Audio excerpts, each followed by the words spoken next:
नारद जी ने बहुत ध्रुव जी को संसार में बांधने के लिए, मानो आज नारद जी ध्रुव जी का परीक्षण किए। बेटा तेरी छोटी सी अवस्था तो 5 वर्ष का बालक घनघोर जंगल में आ गया।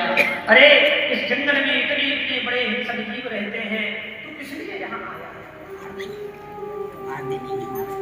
कहीं ऐसा ना हो कि अनर्थ हो। क्यों आया? ध्रुव जी कहते हैं सरकार में इसलिए आया, मुझे भगवान का दर्शन करना है। भगवान का दर्शन करना है इतनी छोटी अवस्था में। अरे भगवान का दर्शन करने के लिए तो कई आयु निकल जाते हैं, लेकिन गोविंद की एक झलक नहीं मिलती। ले जाकर के बड़े बड़े ऋषियों का दर्शन कराया। ऐसे ऐसे ऋषि जंगल में बैठे जिन पर बागी बन गई, दीमक लग गई, लेकिन आज भी एक झलक भी कन्हैया की मिली नहीं। जो 5 वर्ष का बच्चा कैसे प्राप्त कर सकता? बहुत प्रलोभन के लिए बना। कहते संसार में सुख मिलता है प्रारब्ध के अनुसार। जो व्यक्ति का जैसा प्राप्त होता है उसको उसी प्रकार से सुख और दुख मिलता है। ध्रुव जी को ज्ञान के माध्यम से थोड़ा बताना चाहते हैं नारद जी, परीक्षण कर रहे हैं। बेटा ये जो सुख दुख है ना, ये संसारियों को बहुत ध्यासते हैं, लेकिन जो ज्ञानवान लोग होते हैं वो सुख में कभी फूलते नहीं, दुख में कभी रोते नहीं। वो तो जो ज्ञानवान जन होते हैं वो दुख को अपना प्रारब्ध मान करके कि अगर दुख आया है तो हमारा जो महाराज गलत प्रारब्ध है, दुष्कर प्रारब्ध है, वो समाप्त हो रहा है। अगर सुख को भोगते हैं तो मन में विचार करते हैं कि हम अपने पुण्यों को छीन कर रहे हैं। इसीलिए बेटा ये अबोध बालक हो, तुम छोटे से बच्चे हो, अभी इन बातों को समझ नहीं सकते, इसलिए जाकर के थोड़ा विवेक का सहारा लो। एकदम दुखी होने की आवश्यकता नहीं, एकदम इस प्रकार से तुमको चिंतित होने की आवश्यकता नहीं। माता के वचन तुमको इतने गड़ गए, तुम यहाँ घनघोर जंगल में आ गए। बेटा घनघोर जंगल में आने से भगवान नहीं मिलते, जाओ चले जाओ। अरे छोटे छोटे बच्चों से माता पिता कभी क्रोध बस कुछ ना कुछ कह ही देते हैं, उसमें इतना बुरा मानने की क्या जरूरत है? जो यहाँ आ गए ध्रुव जी कहते हैं महाराज, बोले हाथ जोड़ करके कहते सरकार, दूध उसी बर्तन में टिकता है जिस बर्तन में छिद्र नहीं होता। माता के वचनों से ये हृदय छलनी हो गई। आपका ज्ञान हमारे अंदर टिकता नहीं, आप कुछ नहीं कहो सरकार। हम तो जो मन में प्रतिज्ञा करके आए हैं, वो प्रतिज्ञा अटल है। आप तो बस उस प्रतिज्ञा को पूरा करने के लिए आशीर्वाद दीजिए। बोलो राधे। समझ गए? ये जाने वाले नहीं, द्वादशाक्षर मंत्र भागवत जी का विशिष्ट मंत्र है। कान में फूंक दिया, ओम नमो भगवते वासुदेवाय, ओम नमो भगवते वासुदेवाय, ओम नमो भगवते वासुदेवाय। इस मंत्र को प्रदान कर दिया और जो महाराज प्रदान किया, महाराज जंगल में महाराज घनघोर जंगल में पहुंचे और जाकर के महाराज अपना एक चरण अपने दूसरे चरण पर रख करके हाथों को ऊपर करके पहले तो 3 दिन में एक बार फलाहार का नियम दिया, 1 महीने तक ये नियम रखा। तो जैसे ही महाराज 3 दिन बीते, 1 महीना बीता, फिर तो महाराज दूसरे महीने में 6 दिन में एक बार फलाहार देते हैं। तीसरा महीना लगा, वो भी छोड़ दिया।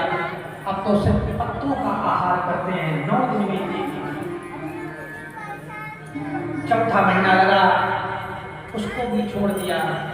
बस वायु जल का आहार करते हैं, यमुना जी के जल को लेते हैं और उसी को पीते हैं 12 दिन में एक बार। चौथा महीना लगा, उसको भी छोड़ दिया। अब तो हमारा सिर्फ वायु का आहार करते हैं।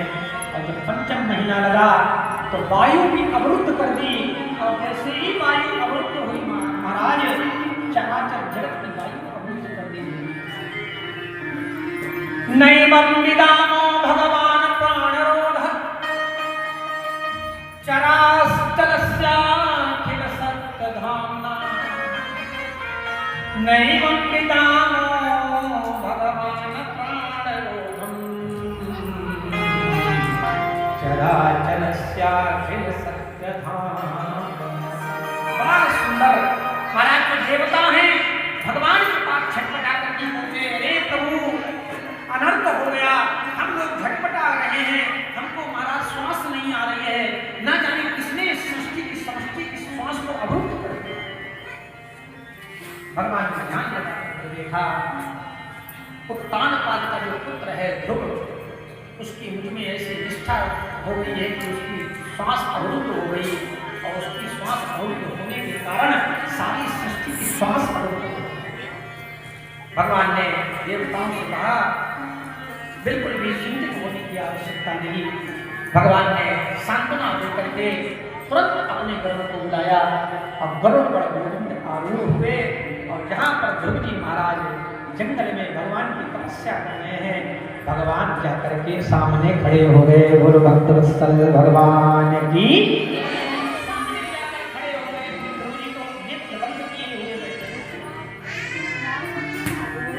क्योंकि जो गोविंद हैं उनका दर्शन अपने अंदर ही हो रहा है। भगवान ने देखा ध्रुव जी बैठे हैं। सुखदेव जी महाराज राजा परीक्षित से कहते हैं, यहाँ महाराज ध्रुव जी भगवान का दर्शन करने नहीं बैठे हैं, मानो आज भगवान ही अपने भक्त का दर्शन करने वृंदावन में पधार गए। आंख खोलते नहीं गोविंद सामने खड़े, भगवान समझ गए ये आंख खोलने वाले ने तो अंदर का जो दृश्य है उसको अंतर ध्यान किया। जैसे ही अंतर का दृश्य अंतर ध्यान हुआ, ध्रुव जी ने झटपटा के नेत्र खोले तो जो महाराज अंदर दिख रहे थे वही गोविंद सामने खड़े नजर आ गए। और जैसे ही गोविंद को देखा तो ध्रुव जी चक्कर में पड़ गए, अब हम क्या करें? अरे माता जी से पूछा था भगवान कहाँ मिलेंगे, माता जी ने बता दिया था जहाँ चाहेगा, जहाँ तेरी निष्ठा प्रबल हो जाएगी वहाँ से भगवान प्रकट हो जाते हैं। गुरु जी से भी पूछा था तो मंत्र दे दिया, लेकिन आज भगवान आ गए, न माता जी से पूछा न पिताजी से पूछा कि जब भगवान आ जाए तो उनकी सेवा कैसे?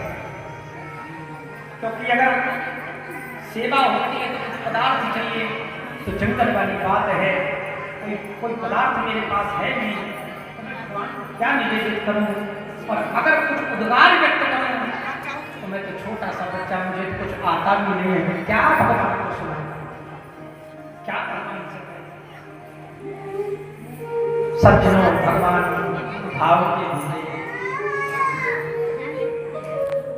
भगवान हृदय के भाव को जान गए।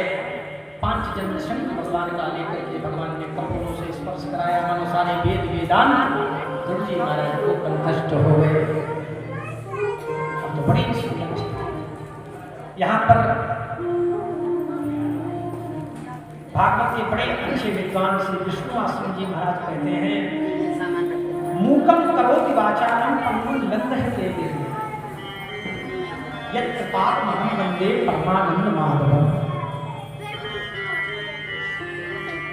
मानो गोविंद की जिस पर कृपा हो जाती है वो गूंगा भी वाचार हो जाता है।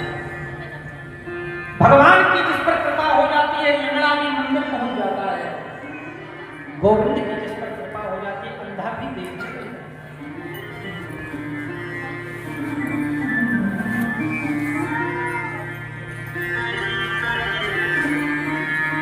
दर्शन दो घनश्याम नाथ मोरी अखियां प्यासी रे,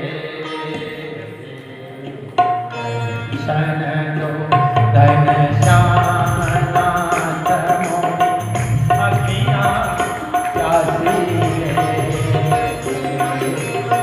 दर्शन दो घनश्याम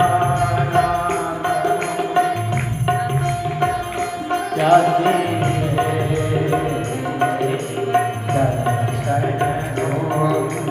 श्यामनाथ मोरी अखियां प्यासी रे, अखियां प्यासी, अखियां प्यासी, अखियां प्यासी रे,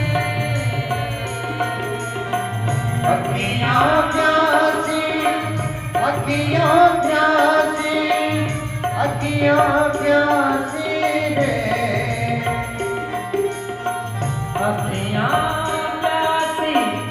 अखियाँ प्यासी अखियाँ प्यासी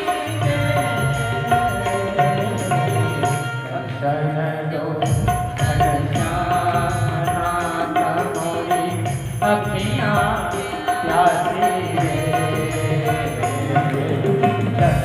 दर्शन दो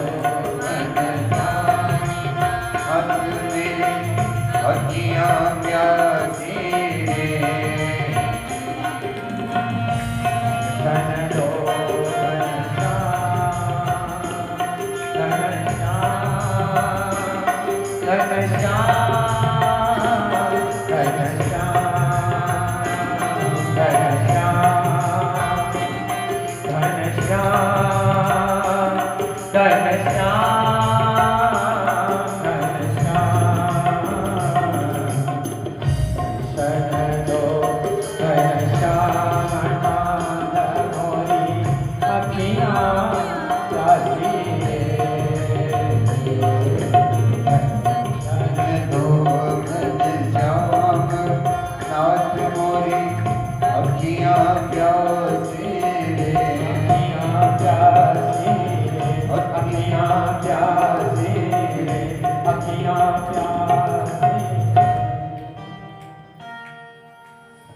द्वार दया का जब तू खोले पंचम स्वर में गूंगा बोले द्वार दया का जब तू खोले पंचम स्वर में गूंगा बोले अंधा देखे लंगड़ा चले अंधा देखे लंगड़ा चले पहुँचे काशी दर्शन दो घनश्यामनाथ मोरी अखियाँ प्यासी दर्शन दो घनश्याम नाथ मोरी अखियाँ प्यासी रे अखियाँ प्यासी रे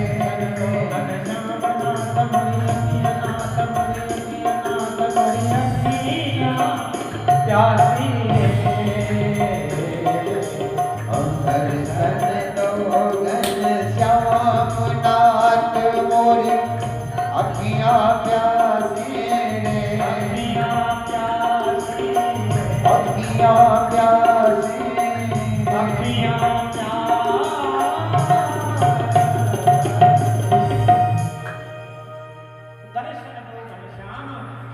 मूकं करोति वाचा। एक ने शंका व्यक्त कर दी भगवान अपने भक्तों को वाचाल बनाए। वाचाल किसे कहते हैं? जो दिन भर अनाप शनाप वार्तालाप करता है, इधर उधर की बातें करता है, उसको वाचाल कहते हैं। तो अपने भक्तों को भगवान वाचाल बनाए। कहते वाचा अलंकरोति वाचालम। क्या करते हैं भगवान? कहते जिस पर भगवान कृपा करते हैं उसकी वाणी को मुखर कर देते हैं। बोलो राधे। उसकी वाणी को अलंकृत कर देते हैं, अलंकारों से उसकी वाणी सुशोभित विभूषित